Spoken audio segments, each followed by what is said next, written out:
브릭스가 무역 통화로 본격적으로 비트코인을 사용하기 시작됐다는 뉴스가 나오면 비트코인 시세를 좀 끌어올릴 겁니다. 그리고 이제 최악의 시나리오를 상정을 한다면 전략자산 비트법안이 이번에는 부결됐다. 그러면 이제 좀 쇼크를 받을 거예요. 암호 관련된 산업은 전체적으로 위협을 받을 겁니다. 그런데 다행인 거는 당분간은 괜찮을 거라고 보여요. 비트코인 같은 걸 해킹하려면 큐비트가 하루에 130만 개 정도 있어야 블록체인 기술을 해킹할 수 있다고 합니다. 아직까지는 쓸 수 있는 영역이 105개예요. 앞으로 적어도 10년 내지 20년 걸릴 거다.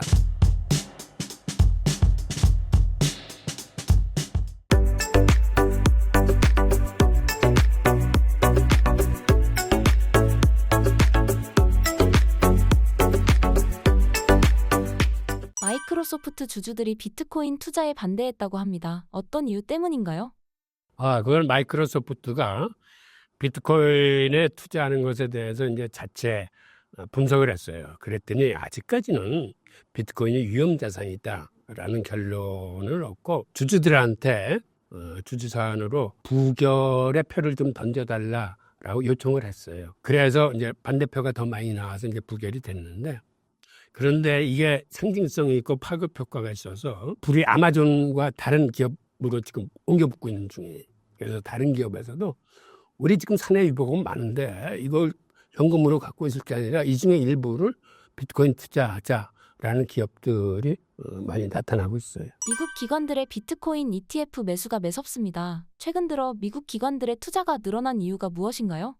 암호화폐 세상의 시대가 바뀌었습니다. 이거를 이제 새로운 시대가 열리고 있다, 이렇게 저는 표현을 하는데, 아까 서두에서도 얘기했지만 적대적 규제에서 친암호화폐 정책으로 바뀌고 있고, 이건 행정부뿐만 아니라 입법부도 이렇게 다 바뀌고 있고, 그 다음에 개인 주도 장세에서 기관 주도 장세로 바뀌고 있다는 게 아주 중요한 팩트입니다. 그 다음에 기업의 재무전략 투자 자산으로 비트코인이 각광을 받고 있다는 점, 이런 것들이 시장을 뜨겁게 달구고 있는데, 우선 암호화폐 시장의 주도 세력 변화를 보겠습니다. 아시다시피 올 초에 승인된 비트코인 현물 ETF를 다루는 블랙록이나 피델리티 같은 데가 이게 미국 최대 자산운용사들이에요. 우선 블랙록 같은 경우는 자그마치 10조 달러의 자산운용 자금을 갖고 있는데, 10조 달러라면 얼만큼 많은 돈이냐면 미국 연준이 발행한 달러의 총합이 지금 7조 달러뿐인데, 엄청난 돈을 갖고 있는 이 자산운용사들이 시장에 들어와서 전통금융과 이런 가상자산의 융합을 시작했다는 거. 그다음에 또 하나는 최근에 발표된 보고서 중에 케이널리시스라는 보고서에서 무슨 얘기를 했냐면, 북미에서 발행한 가상자산 거래의 70%가 건당 100만 달러를 초과하더라 이거예요. 그래서 그들이 생각하기에 이건 개인들의 거래가 아니다. 기관들의 거래라고 봤을 적에 이제는 기관들의 거래가 시장 비중의 70% 이상으로 늘어났습니다. 과거에는 기관들의 거래가 거의 없었고, 올 초 들어와서 기관들이 들어오기 시작하면서 올 초만 해도 개인 비중이 한 70%, 기관이 30% 정도라고 봤는데, 이 보고서에 의하면은 이미 기관들의 비중이 70% 이상으로 이제 늘어났다는 그런 얘기입니다. 이렇게 기관들이 시장을 이끌고 가게 되면 거래 금액 단위 자체가 커지기 때문에 시장이 굉장히 활발해질 수 있습니다. 지금 비트코인 현물 ETF 흐름을 보더라도 지금 그래프에서 보시는 것처럼 올 초 한 3월 달쯤에 신고점을 찍을 때만 해도 거래량이 많이 늘어났는데, 이때는 거래량도 늘어났지만 그레이스케일에서 파는 매도량도 많았습니다. 여기는 빨간 게 그레이스케일의 매도량을 나타냈던 건데, 지금은 거래량은 늘어났는데 3월 달에 비해서 매도 물량은 그렇게 크게 늘어나질 않았어요.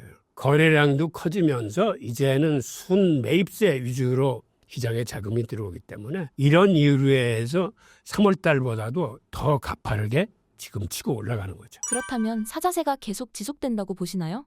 네, 맞습니다. 왜 그러냐면 이제 기관들의 진입은 어떤 의미에서는 이제 시작이라고 볼 수 있어요. 왜 그러냐면 1분기에 944개국, 지난 10월 달에 조사를 하니까 지금 기관들의 진입이 한 1179개 정도로 이제 조사됐거든요. 그런데 미국에는 기관 투자자의 숫자가 10,000개도 넘습니다. 그러니까 이제 겨우 한 11% 정도 시장에 들어온 거예요. 지금도 바깥에서 관망하고 있는 기관 투자자의 숫자가 훨씬 더 많다는 얘기고, 특히 대형 금융기관들과 투자 기관들의 이제 진입이 예상됩니다. 주기영 크립토콘트 대표는 10월 달에 어떤 얘기를 했냐면 현재 비트코인 현물 ETF의 20% 이상은 기관들이 산 것 같다라고 하고 기관들이 보유하고 있는 비트코인 수량이 한 19만 3천 개 정도 되는 것 같고 그런데 지금 들어온 것 중에서 큰 금융기관은 골드만삭스하고 모건 스탠리 등이 시장에 진입을 한 것 같고 이걸 뒤집어서 얘기하면 앞으로 들어올 기관 투자자의 숫자가 훨씬 더 많다는 걸 의미를 하고 그다음에 골드만삭스나 모건 스탠리는 지금 발을 담그기 시작했지만 더 많은 대형 금융기관들이 앞으로 들어올 소지가 많기 때문에 이들의 투자는 점점 더 많아지겠죠. 비트코인 가격의 최상의 시나리오와 최악의 시나리오를 소개해 주신다면요?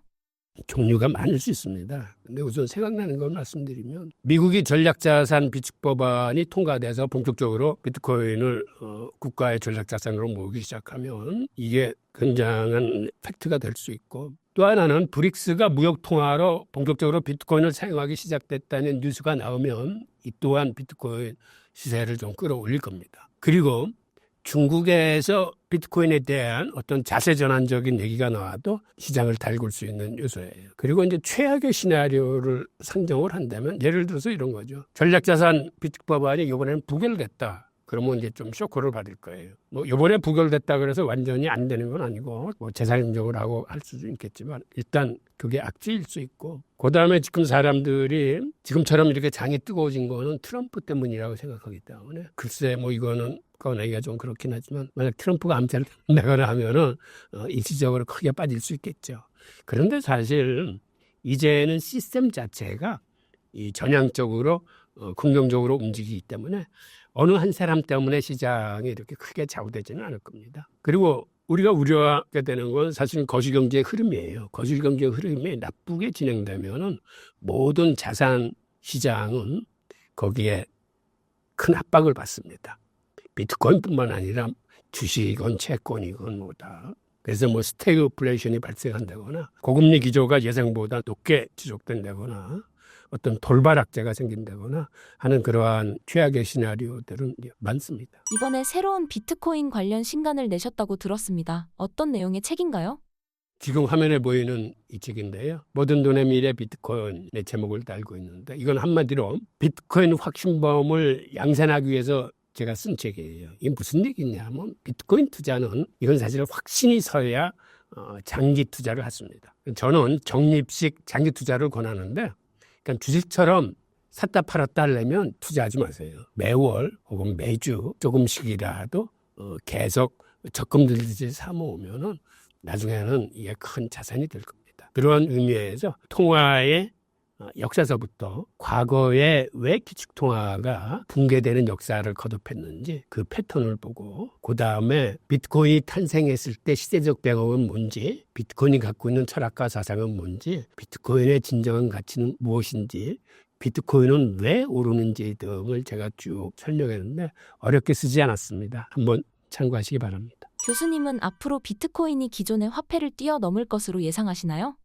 예, 그렇게 될 수뿐이 없는 게 앞으로는 CBDC가 나오면서 기축통화가 경제 블록별, 지역별로 이게 분권화될 겁니다. 그러니까 달러의 위세는 많이 줄어들고 기축통화들이 군웅활거가 시작될 거예요. 그리고 통화 종류도 지금 같은 달러 같은 지폐가 있고 CBDC가 있고 스테이블 코인이 있고 뭐 비트코인이 있고 통화 종류도 다양화됩니다. 이렇게 치열하게 경쟁이 시작되는 춘추전국 시대에서 궁극적으로 살아남을 수 있는 거는 소비자들이 선택해 주는 화폐여야 되는데 소비자들이 어느 화폐를 선택하겠습니까? 인플레이션 화폐? 인플레이션이 일어나지 않는 화폐. 그러니까 자연스럽게 어떠한 큰 혁명적인 변화를 겪지 않더라도 자연스럽게 나중에는 소비자가 선택하는 화폐가 궁극적인 세계 화폐가 될 겁니다. 암호화폐가 상용화된 미래의 모습은 어떻게 예상하시나요?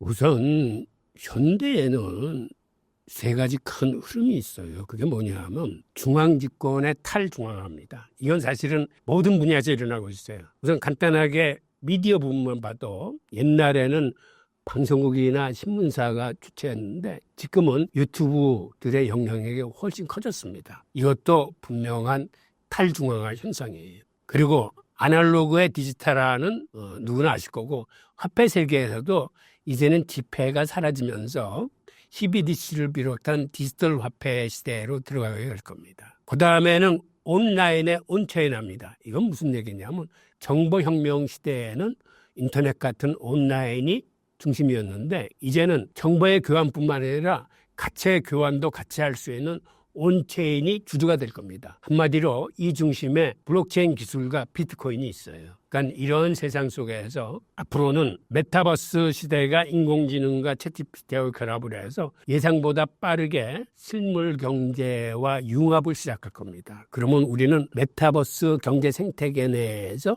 일자리도 생기고 일거리도 있고 거기서 교환이 일어나고 하면서 그쪽 경제 생태계가 굉장히 커질 거예요. 하여튼 이러한 변화를 겪으면서 암호화폐가 생각보다는 빠르게 우리의 실생활 속으로 들어오게 될 겁니다. 양자 컴퓨터의 개발로 비트코인이 해킹당할 가능성에 대해선 어떻게 생각하시나요? 기본적으로 암호 관련된 산업은 전체적으로 위협을 받을 겁니다. 비트코인도 예외가 아니기 때문에 언젠가는 위협을 받게 되는데 그런데 다행인 거는 당분간은 괜찮을 거라고 보여요. 왜 그러냐면 양자 컴퓨터에서 쓰이는 큐비트라는 건 기존에 쓰던 비트라는 건 0과 1이 번갈아 가면서 이 정보를 교환했던 것에 비해서 큐비트라는 건 0과 1이 동시에 존재하기 때문에 이 속도를 빠르게 계산할 수 있는 건데 그런데 비트코인 같은 걸 해킹하려면 이런 큐비트가 하루에 130만 개 정도 있어야 블록체인 기술을 해킹할 수 있다고 합니다. 근데 아직까지는 쓸 수 있는 영역이 105개예요. 그러니까 130만 개까지 가려면 과학자들이 보기에 앞으로 적어도 10년 내지 20년 걸릴 거다라고 해서 지금은 시간을 벌고 있어요. 그런데 나중에 가면은 이게 창과 방패의 싸움이 될 거예요.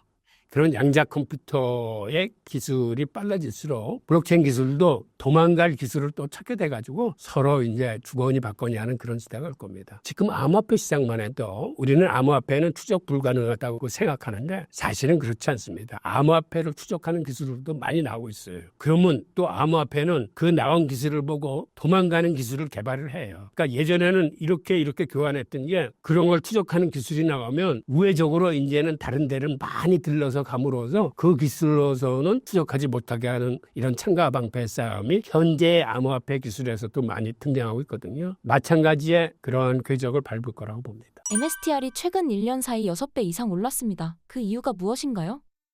우선 이게 비트코인의 증권화라고 얘기해야 될지 이게 주식이기 때문에 대중들한테 접근성이 용이합니다. 그러니까 주식 투자하는 사람들은 굳이 암호화폐 계정 따로 만들지 않아도 쉽게 살 수 있어요. 비트코인보다. 또 하나는 비트코인에 직접 투자하기 힘들었던 기관이나 기업들이 있어요. 그런 사람들이 간접 투자로 이거를 선호해요. 우리나라 기관만 해도 비트코인이나 심지어 비트코인 현물 ETF조차 사지 못하기 때문에 이걸 사는 거예요. 그러다 보니까 우리 국민연금도 이걸 샀어요. 아시다시피. 그다음에 우리 서학개미들이 이걸 굉장히 선호합니다. 이 주식을. 근데 이런 것들이 가격을 끌어올리는 이제 동력이 되는 거고 또 하나는 이게 현물 비트코인보다 강한 이유가 우선 이 주식이 MSCI 지수에 편입이 됐습니다. 그러면 어떤 일이 벌어지냐면 패시브 펀드들 중에 한 30% 정도는 의무적으로 펀드에 이 주식을 담아야 돼. 그리고 이번 12월 23일인가는 나스닥 100에 편입할 예정이에요. 그럼 또 나스닥 100을 추정하는 펀드들은 이걸 의무적으로 또 담아야 돼. 현물 ETF에 비해서 이 주식은 지수에 편입됐단 말이야. 그들이 의무적으로 계속 담아야 되기 때문에 현물 ETF보다 가격선순이 더 높은 거죠. 그리고 앞으로는 S&P 500에도 편입 가능성이 있어요. 그러면 내가 보기에는 모든 패시브 펀드는 얘를 담아야 돼. 앞으로. 그러니까 앞으로 더 가격이 올라갈 가능성이 있고 그다음에 MSTR이 내세우는 여러 가지 어떤 플랜들. 예를 들면 앞으로 3년 동안 10년 플랜을 제시하면서 주식으로 215%를 마련하고 채권으로 210억불 마련해서 이 돈으로 비트코인을 사겠다. 근데 비트코인을 항상 사면 산 금액보다 주식 가격이 훨씬 더 빨리 상승하니까 이게 굉장히 긍정적으로 작용하는 거죠. 그래서 궁극적으로 시총이 1조 달러에 도달하면 세계 최초로 비트코인 은행을 설립하겠다고 그랬어요. 그리고 또 이게 강점이 뭐냐면 거래소에 있는 비트코인은 해킹당할 수 있어요. 근데 얘는 해킹당로부터 이제 안전한 거 아니에요. 주식이니까. 그런데 단점도 있습니다. 어떤 게 단점이냐면 이게 이렇게 빨리 오르다 보니까 변동성이 커. 그리고 최근에는 몇몇 기관에서 지금 너무 과열됐다라는 거기 때문에 가끔 조정도 받고, 그리고 이게 비트코인 상승장에서는 더 빨리 올라가지만 이게 하락장에 오면은 떨어지는 속도도 얘가 더 빠를 겁니다. 그러니까 하락장에서 조심하셔가지고 어떤 이러한 것들을 좀 유의해서 투자를 하셔야 될 거예요. 그렇다면 앞으로 MSTR의 성장 가능성을 어느 정도라고 보시나요? 아까 말씀드렸다시피 너무 과열됐다 싶으면 이제 단기 조정을 거칠 텐데, 물론 어느 자산이든지 조정은 거쳐요. 그런데 이게 지속적인 우상향 가능성이 있는 거죠. 비트코인도 이렇게 올라가다 10% 15% 조정받고 또 많을 때는 20, 30% 조정을 받지만 궁극적으로는 우상향한다는 걸 믿으니까 적립식 장기 투자를 하는 건데, 얘도 비트코인 관련 주식이기 때문에 같은 궤적을 받게 될 겁니다. 지금 MSTR에 투자하는 것에 대해 어떻게 생각하시나요? 저는 괜찮다고 보고 투자를 적립식 투자를 권해드려요. 그게 이제 분산 투자도 되고, 그리고 궁극적으로 비트코인 은행을 설립하겠다 그러니까 은행이라는 건 본질적으로 예대 마진을 먹는 건데, 지금은 비트코인을 갖고 있는 것만으로 수익이 났지만 이제는 은행을 하게 되면 이거를 빌려줌으로써 나오는 이자 수익도 있고, 여기에 예치하는 사람들도 그냥 비트코인을 갖고만 있었는데 이자까지 더해서 가치 상승분하고 합치면은 수익이 더 빨라지기 때문에 그런 의미에서 성장 가능성이 좋다고 보고, 그다음에 은행을 하게 되면 사업 영역을 확대할 수 있는 여지가 많아요. 비트코인 기반 스테이블 코인도 만들 수 있는 거고, 스테이블 코인 관련 여러 상품들을 만들 수 있는데 그중에서 파생 상품들도 많아요. 은행이라는 혹은 특히 투자은행이라는 성격상 사업 영역이 굉장히 확대되는 걸 의미하기 때문에 거기서 수익이 날 걸로 봐서 성장 가능성이 이제 크다고 보는 거죠. MSTR의 향후 비트코인 투자 계획은 어떤가요? 우선 최근에 나온 게 앞으로 3년 동안 20on 플랜을 통해서 비트코인을 계속 사겠다는데, 3년이 지난 후에도 이러한 유사한 계획이 계속해서 나올 겁니다. 하여튼 시총 1조 달러 될 때까지 계속 이렇게 나올 거고, 그 다음에 은행을 차리게 되면 은행의 본질적인 예대 마진 업무와 비롯해서 여러 종류의 상품들이 개발될 거고, 그래서 미국의 전문기관에서는 이걸 어떻게 접목을 했냐면, 앞으로 10년 후에 MSTR은 현재 비트코인을 갖고 있는 비중이 1.7%인데 전체 비트코인 중에서 1.7%를 갖고 있는데 10년 후에는 4% 정도를 갖게 될 거라고 접목을 했어요. 이 4%가 사실은 어느 정도 많은 금액이냐면, 미국이 지금 전략자산 비축으로 하는 목표가 5%예요. 그러니까 미국이라는 국가에 버금가는 목표를 갖고 있기 때문에 엄청나게 큰 투자 계획을 갖고 있다고 봐야죠. MSTR과 같은 비트코인 수혜주가 또 있을까요?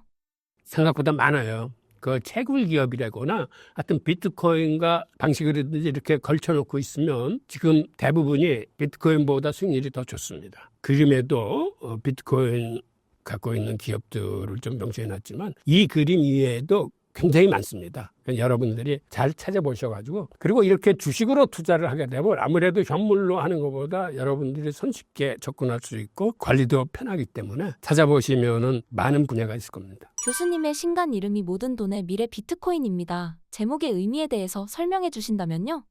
비트코인 확신범들을 양산하기 위해서 쓴 책인데, 한마디로 확신이 있어야 장기 투자가 가능하기 때문에 적립식 장기 투자를 하려면 비트코인이 갖고 있는 그 진정한 가치에 대해서 알아야 되는데, 화폐 역사를 쭉 설명하면서 왜 비트코인이 어떠한 상황에서 태어났는지, 그리고 비트코인은 어떤 철학과 사상을 갖고 있는지 등등 밝혀서 여러분들이 투자에 확신을 드리기 위해서 쓴 책입니다. 그리고 제가 좀 말씀을 드리고 싶은 거는, 우리나라 사람들은 리스크 테이킹 성향이 강합니다. 한마디로 대박을 쫓는 성향이 강해요. 그러다 보니까 지난해에는 어떠한 거래 결과가 이루어졌냐면, 비트코인 투자 비중은 한 5.5%뿐이 안 되고 알트코인 투자가 94.5%였어요. 그러다 보니까 비트코인이 횡보장이나 하락장일 적에는 알트코인에서 큰 피해를 보신 분들이 시장을 죄 떠나는 습성이 있어요. 그런데 외국인들은 비트코인 투자 비중이 50%가 넘습니다. 그래서 우리도 패시브 펀드, 즉 암호화폐의 지수를 추정하는 패시브 펀드 투자 전략을 세워가지고 제가 세운 전략은 이겁니다. 시총의 도미넌스 비중대로 하시는 거예요. 그러니까 비트코인을 한 60%, 그다음에 이더리움을 한 15%, 기타 알트코인을 한 25% 정도 해서 비트코인과 이더리움은 적립식 장기 투자를 하시고 25%의 알트코인은 이건 여러분들이 매입 매도 시기를 잘 잡아서 하세요. 이것도 우선 간단한 제 방법을 소개시켜드리면 120일 이동 평균선을 기준으로 골든 크로스가 나면 그때 사시고 데드 크로스가 나면 그때 파세요. 팔아서 현금을 갖고 있는 것도 이것도 엄연한 투자입니다. 그렇게 하면 마음 편히 투자하실 수 있어요. 알트코인도. 아니면 클로드 세넌이 얘기한 균형 보건 포트폴리오라는 것도 있어요. 그건 뭐냐면 어느 알트코인을 투자할 적에 현금 50%, 알트코인 50%를 투자하는 겁니다. 그리고 매일 그 비중을 혹은 매주 50대 50으로 맞춰놓는 거예요. 무슨 얘기냐면 알트코인이 올라서 비중이 예를 들어서 40대 60이 됐으면 알트코인 10%를 팔아서 50대 50으로 다시 맞추고 가격이 떨어져서 현금이 60% 되고 알트코인이 40% 됐으면 이번에는 현금을 갖고 알트코인을 10% 정도 돼서 또 50대 50으로 맞추면 어떤 결과가 나타나냐 하면 횡보장이라 하더라도 그냥 100% 투자를 했을 적에는 크게 수익이 없습니다. 제자리 걸음이. 그런데 이 균형보건 포트폴리오를 쓰면 횡보장임에도 불구하고 계속 수익이 나요. 그 이유는 한마디로 비쌀 때 팔고 쌀 때 사는 겁니다. 우리는 사실은 투자를 하면서 반대로 해요. 비싸서 막 올라가면은 소외될까봐 들어가서 사고 떨어지면은 더 떨어질까 겁나서 팝니다. 그런데 바로 이 균형보건 포트폴리오가 이거를 반대로 맞춰줘요. 그래서 횡보장에서도 수익이 나는 방법이니까 알트코인은 그런 식으로 여러분들이 투자를 하시면 될 것 같아요. 교수님 신간의 첫 챕터 내용이 기축통화의 붕괴 패턴입니다. 해당 내용에 대해 설명해 주신다면요? 기축통화는 영원히 지속되는 건 없었습니다. 과거에도 그리스 때 최초의 기축통화가 나왔는데 그때도 스파르타하고 전쟁을 하면서 아테네가 갖고 있던 금화를 늘리기 위해서 금화에 구리를 섞기 시작했습니다. 결국 나중에는 구리를 너무 많이 섞어가지고 전쟁터에 나가는 용병들이 전쟁 중에 받는 금화를 받지 않음으로써 군인들이 태업을 일으켜서 그 전쟁에서 쳐요. 그리고 아테네도 제국의 역사는 그때 끝납니다. 그런데 우리 인류는 과거로부터 역사를 제대로 배우지 못해요. 로마에서도 그와 똑같은 일이 일어납니다. 로마의 대화재가 일어났을 때 네로가 은전에다가 구리를 섞기 시작했어요. 그리고 후대 왕들이 다 쫓아서 그걸 하면서 나중에는 은색깔이 아니라 은전이 느리팅팅한 동전 색깔이 되니까 사람들이 은전을 받지 않았습니다. 그래서 통화시장이 붕괴되면서 고대의 찬란한 문명이 끝나고 중세로 넘어가요. 통화시장이 붕괴되면 어떤 일이 있냐면 사람들이 통화의 가치를 못하기 때문에 물물 교환을 하게 됩니다. 그런데 도시민들끼리는 아무리 서로 물물 교환을 해도 식량이 나오지 않아요. 식량은 시골에서 나는 거니까. 그러니까 도시민들이 먹고 살기 위해서 시골로 내려가서 영주한테 몸을 의탁하고 농노가 됩니다. 그리스 로마의 도시 문명은 통화시장이 붕괴되면서 이게 암흑의 세계로 들어가고 중세의 장원시대가 도래하는 거예요. 그런 식으로 통화시장의 붕괴는 문명 자체를 바꿉니다. 마찬가지로 동양의 원나라가 은을 기반으로 한 교초라는 지폐를 썼습니다. 그래서 원나라가 지배했을 때 고려에서부터 저 시리아에 이르기까지 이 넓은 영토에서 은본이 지폐가 성행을 했었어요. 그러던 원나라도 전쟁을 많이 치르면서 교토를 너무 많이 발행해서 나중에는 초인플레이션으로 인해서 이 통화시장이 붕괴가 되면서 몽골의 역사도 거기서 그치고 스페인 제국도 무리한 재정 팽창으로 중남미로부터 많은 은과 금을 가져다 썼음에도 불구하고 결국은 나라가 부도를 나고 파산을 납니다. 그래서 이제 제국이 쓰러지는데 과거에도 결국은 이런 초인플레이션과 재정 팽창으로 제국들이 이제 수명을 다하지 못했는데 그러한 것들이 현대에서도 지금 계속 일어나고 있어요. 알다시피 달러를 비롯한 통화들이 본원 통화 방액을 엄청나게 늘리고 있어요. 지난 10여 년 사이에 달러 발행액도 자그마치 10배가 늘었습니다. 그리고 미국 같은 경우 재정 팽창 속도가 굉장히 빠른 속도로 늘어나서 이제는 이자 지급만 세수의 4분의 1을 이자에 써야 돼요. 이런 거는 앞으로 더 커질 텐데 이런 것들이 스스로의 통화의 생명을 이제 단축시키는 그러한 사례를 우리는 역사로부터 배워야 되는데 역사에서 그러한 거를 우리가 배우지 못하기 때문에 사회적으로 통화 세계에서도 큰 변화가 지금 꿈틀거리고 있습니다. 그래서 한마디로 저는 이거를 통화혁명의 변곡점에 우리가 서 있다고 보고 이러한 통화혁명의 변곡점에서 앞으로 변화될 미래의 세계를 그리면서 우리가 끌려갈 건지 아니면 미래를 예측하고 제대로 대응할 건지는 결국 우리의 몫이 되는 거죠. 마지막으로 신사임당 구독자분들께 한 말씀 부탁드립니다.